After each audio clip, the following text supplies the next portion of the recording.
What's up, everyone? Low here, EM3 Strength and Conditioning, and welcome to episode number 3 of The Conspiracy Against Muscle, the truth you are not being told. All right, if this is your first episode, or maybe you've seen it but haven't seen it, well, what I deal with in this series is muscle and its role in the body, not just as a organ of movement, but also what it does for you metabolically, and also how it helps with other functions, especially hormonal functions within the body. The muscles are what trigger a lot of growth and stimulation within the body, simply due to the amount of demand the muscles put on the endocrine system. All right. And one of the biggest muscles in the body are the legs. Well, the quads, the hamstrings, and the glutes. All right. You could even throw in the muscles of the lower back in there. That's why you have those big vertebrae at the bottom. So, quads, biggest muscles in the body. So therefore, they tend to be the biggest oxidizers of glucose, meaning the biggest muscles in your body that will break down and use glucose as the energy, because that's what glucose is. Glucose is energy, so on and so forth. But the muscles in your legs, all right, quads, there's 4 of them. Hamstrings are in the back. Glutes, there's 3 of them actually. And they all use massive amounts of energy. They are primary movers in pretty much every exercise. I don't care if you're doing curls, your quads are engaged. If you're standing up doing curls, even if you're sitting down, you're still driving. Your ability to sit up, your quads are still engaged. Again, are they just as engaged as when you're doing a 500-pound leg press? No, but they are still engaged. So your quads, your glutes, everything in your hips, super big, super expensive, as I like to say, energy-wise. And that's why it's very important to maintain them. As we age, muscle is super important because sarcopenia, we went over this the other day on the first episode, starts to set in. Sarcopenia is age-related muscle loss. So as you get older, your body wants to slow down. Your body wants to break the muscle down. Your body wants to stay still. But in that is where you get all these extracurricular diseases. Now, I cannot guarantee you that if you're diabetic and you start lifting weights, that your diabetes will go away. I can't guarantee that. You know what I'm saying? It could happen. It would take a lot of work, and along with a good diet. Remember, this is not either or. Not, oh, well, I'll eat well, and then I stop eating well, and then I start exercising. No, everything has to work together. And sometimes you have to work together with the medication you take. But the point being is, having more muscle is a tool, not the cure. It's a tool to add to your little belt. So you can take your insulin or whatever it is that you're doing, or I know there's a couple different kinds of medications you can take, but either way, you're managing your insulin, you have a good diet, but you're also lifting the weights. The lifting the weights will help build the muscle that will help manage your glucose oxidation and insulin resistance, because those two go together, which will then hopefully cause you to take less medicine. Now, you want to take less medicine because, our synthetic versions of our medicines all have side effects. And the side effects are the ones that can lead to other things. You know what I'm saying? It's like taking medicine on top of medicine to counteract what the other medicine is doing. That to me makes no sense. But again, all right, these are things you want to work all together. If doing the weightlifting and the managing your diet and stuff like that gets rid of the medicine, that's great. If it lessens it, that's great. Either way, it's a better version of yourself for yourself. All right. So again, this is not about oh, I'm vain, I want to be muscular. No, this is about getting the most out of your body, especially as we age. Remember, a lot of this has to do with how we age. And the thing you have to remember about muscles, especially all muscles, is that they are always on. They don't turn off. So yeah, so your muscles are always on. So when you're at rest, so you hear a lot of people like, oh, like this afterburn effect, this and that. So what you have to understand is that when your muscles are at rest, yes, they are burning calories and this and that, but they're not going to burn enough calories. Like for instance, you can't go to sleep and then wake up and all of a sudden you're like chiseled and stuff. That's not how it works. If that's the case, something's wrong. Or, you know what I'm saying? Again, we would all be perfect. But you do want your car to idle high. Normally you don't. A regular car, no. But this vehicle, you want it to idle high. All right. So the more muscles you have, or the bigger your legs are, you know what I'm saying? The higher your glucose oxidation, metabolism, and all that stuff will be at rest. Again, I'm not saying you're running a marathon while you're sleeping, but it helps. Every little bit helps. All right. So leg muscles are metabolic factories. Ah, yes, metabolic factories. What does that mean? That they drive your metabolism sky high. The bigger, the better. The stronger, the better. The more powerful, the better. The more dense, the better. These muscles in your legs are super important. They're huge. They are gas guzzlers. All right, and you want to feed them, feed them, feed them, feed them. And the metabolic effect, meaning how fast your body metabolizes, okay, in this case, call it glucose, right? And not only that, but for instance, the VO2 max, how fast your body can oxidize oxygen, converting oxygen into carbon dioxide, or oxygen into energy.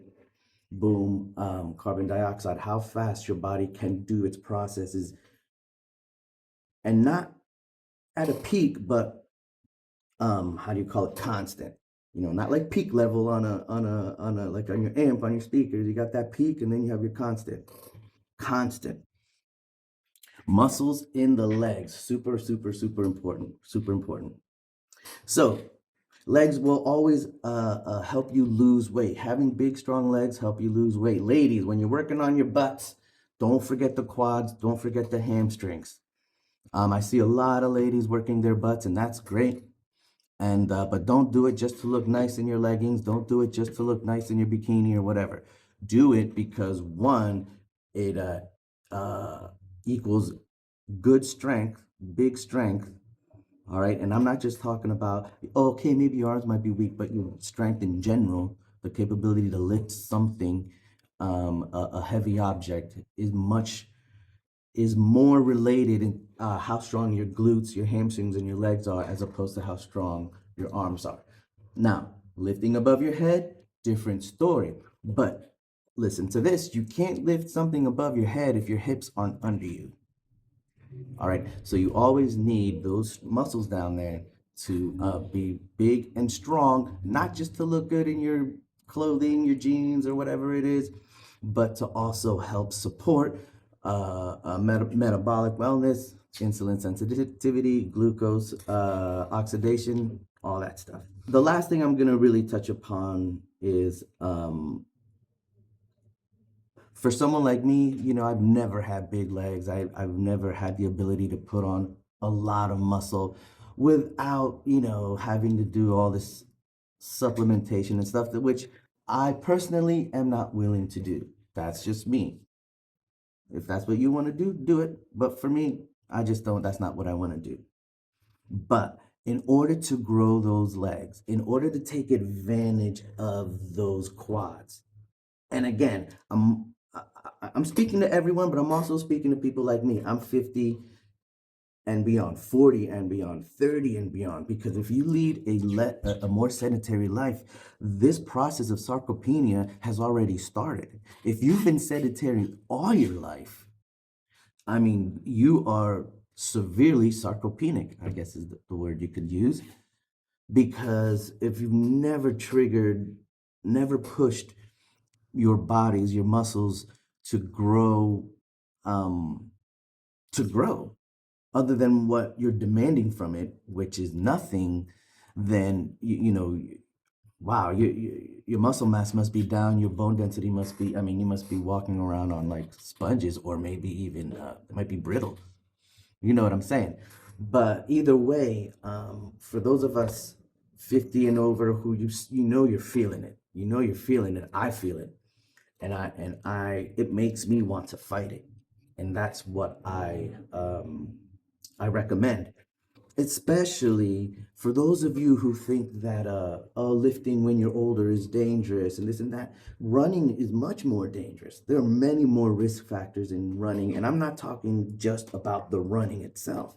And then there's the environment you're running through. You know what I'm saying? Running has its place, all right, or let's just call it cardio has its place. But as we age, it cannot be the primary source of our fitness. Walking and stuff, it just cannot be. It does not provide enough uh, progressive overload in order to stimulate the muscle growth, or even the bone growth.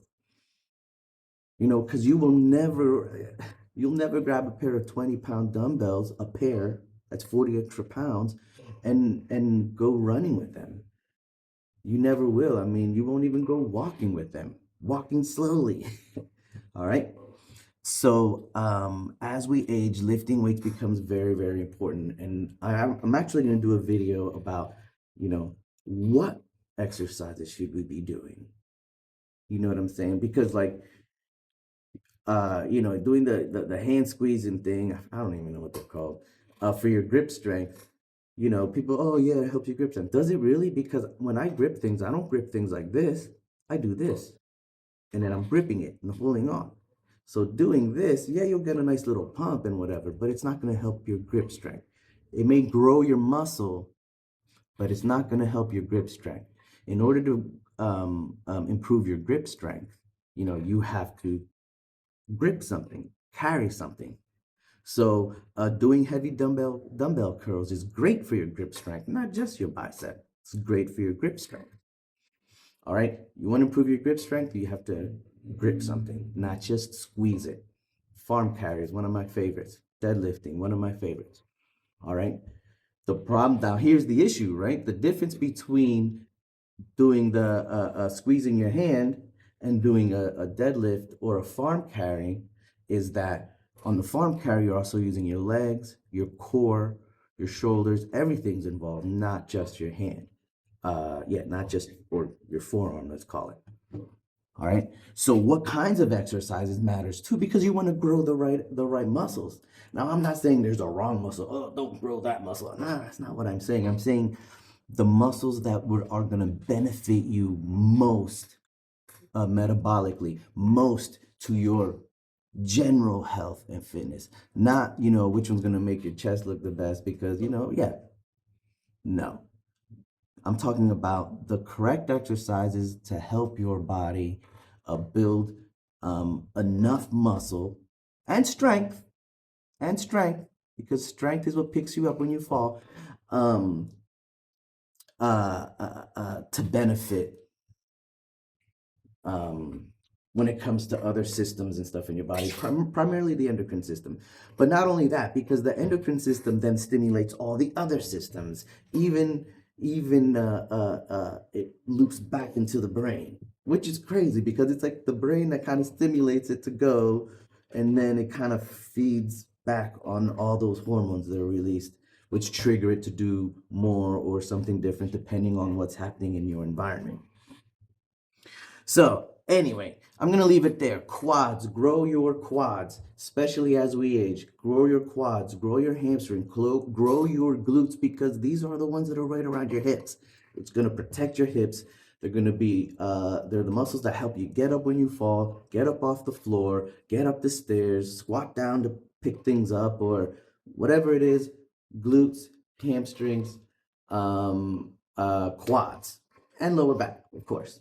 You know, I would say make that a big focus, but don't forget about the other ones too. Although in moving all these big muscles, chances are you're also doing something over here.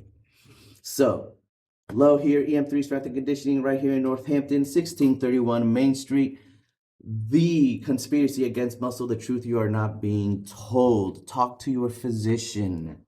Talk to your physician, find out what they know. You may have a physician who does work out and he can be like, well, or she can say, well, do this exercise, this and this and that. I'm glad you asked. Most people don't ask. Maybe, because a lot of physicians don't really talk about this, it seems. So maybe it's because we're not asking. So let's ask those questions. Well, you say exercise. What kind of exercise? You look like you work out. What do you do? What do you recommend for me? Things like that. And I think that will also create a better relationship between you and your physician, and maybe create a little more trust between you two. So then maybe your physician say, oh shit, this person's actually kind of really trying, not just going through the motions of going to the doctor. All right, talk to your physician, because some of them may not know you have these questions and some of them may not have the answers for you. So then you can roll that around in your head also. I'm not talking shit on physicians. I'm just saying that, it's always usually about blood work, and this is that, and diet, and losing weight. And I don't think it should ever be about losing weight. It should always be more about losing fat and gaining muscle. All right. Next episode will be coming out next week. So I hope you enjoyed this one. I felt a little stumbly, but if you have anything to say or would like to talk about, what I'm talking about and how you feel about it. If you're 50 plus and you need help with that, if you're getting ready to retire and everyone talks about how they want to travel when they retire and they end up doing nothing, right here, EM3 Strength and Conditioning, here on Facebook, on Instagram, on YouTube, and right here live on Main Street, Northampton. Until next time, America.